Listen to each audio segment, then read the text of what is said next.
What's up guys, Jeff Cavalier, ATHLEAN-X.com. You're probably shaking your head. If they're the best workout techniques, then why am I hesitant to recommend them to you? Because I think it all starts with context. I'm fortunate enough to work with a lot of high-performing athletes that tend to make every damn thing they do look good, and everything they do looks so fluid. However, sometimes when I recommend some advice here on this channel, I have to take into consideration that there are a lot of people that are going to take this advice and then maybe go out in the gym and use it. So let me start by showing you an example of all this. The first thing is we do something on a squat, and I love to do this, again, when I have a high-performing athlete and when I have access to a nice private gym like we do right here at ATHLEAN-X. This is called a stuck set. So what we do is we allow the athlete to train with the squat until failure. And when the bar gets to rest on the pins here, if they did train to true failure, they do not have enough strength to concentrically lift that bar back up into the rack. But that doesn't mean that we stop the set. What we do is we initiate an isometric contraction by pushing as hard as we can into the bar. It essentially becomes an overcoming isometric that I made a whole video about the benefits of these before, and we're allowing it to kind of take us beyond failure. And you can see that the legs start to quiver. They are guaranteed to quiver. And again, maybe if Jesse did this in a gym, he'd be self-conscious thinking that people thought he just didn't have the strength to lift the bar in the first place. Whereas if Antonio Brown did this thing, it's going to look pretty damn cool because he is pushing himself beyond failure.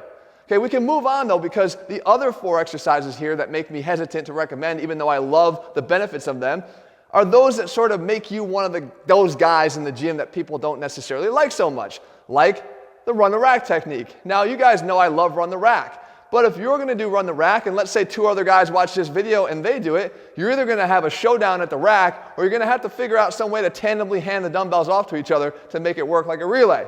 Once you start doing a run the rack technique, you do become a little bit of a nuisance to other people that are training with any of the dumbbells within your reach. Even if I anticipate that somebody's doing a run the rack technique and they're on the 40s or 35s, I might not go and grab the 25s knowing that they might be there or need them before I am done with them. So it becomes a little bit of a problem, but it no less underscores how much I actually like this technique for, again, pushing through failure.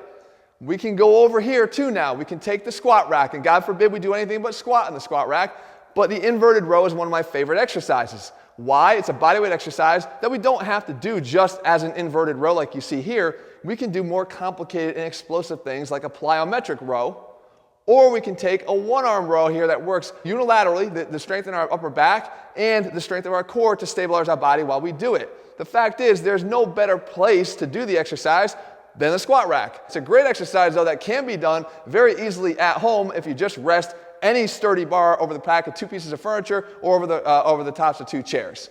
Along those same lines, you know I like explosive exercises. You know I like exercises that make you more athletic. Taps is an exact example of that. But look what I got here. I did it again. I took 2 benches and I'm using them without even laying on top of them. As a matter of fact, I'm going to stand on top of these damn things. And that is, again, something that might turn some heads at the gym.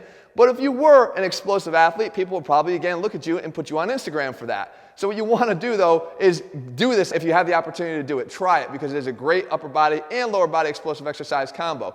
You simply do a plyometric push-up with enough force that you can generate lift to tap the top of the benches, and then you hop yourself in, almost burpee style, jump up, quick tap of the feet on the benches, come right back down, and repeat. By the time you're done with even 10 or 12 of these, you're going to feel like you got hit by a Mack truck. But that once again underscores the importance of sometimes stepping out of your comfort zone of just doing plyometric push-ups in that wide open area of the gym, and maybe having the gall and the confidence to grab 2 benches at once. And then finally we go back to the squat rack, and here it's more of a technique than it is necessarily the exercise. Because sure, you're entitled to squat in the squat rack, but what I want you to do is try a 10 sets of 10, a German volume training approach. There's nothing better. I think one of the best ways to train your legs is to do 10 sets of 10. Sounds pretty easy. The first set feels pretty easy. The second set feels pretty easy. But by the time you get down to that 5th and 6th and 7th set, you feel like you want to puke.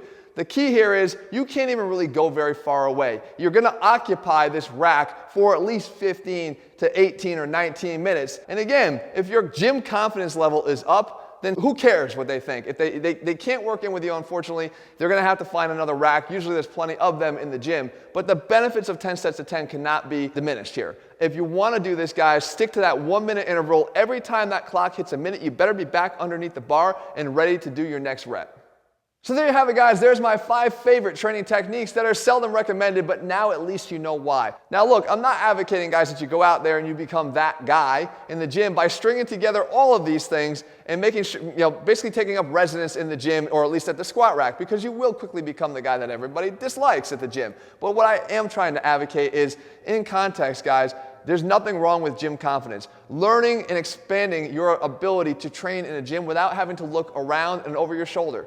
Nobody knows this more than I do. When I first started training, guys, I trained at college, and all the guys were bigger than me, and I always remember, I don't want them to see me struggling with a weight that they think I shouldn't be struggling with, or I don't want them to watch me doing something wrong and then feeling self-conscious about that. So oftentimes, I would train not even in the gym. I want you guys to start exploring more opportunities. These are effective techniques. If you are going to do them, figure out a way that you can be as courteous as possible while doing them. In the meantime, guys, if you're looking for a training program that puts the science back in strength and gives you all of my best techniques, you can head over to ATHLEAN-X.com right now and get our ATHLEAN-X training program. If you found this video helpful, make sure you leave your comments and thumbs up below. And in the meantime, we'll be back here again in just a couple days with another new video for you. See ya.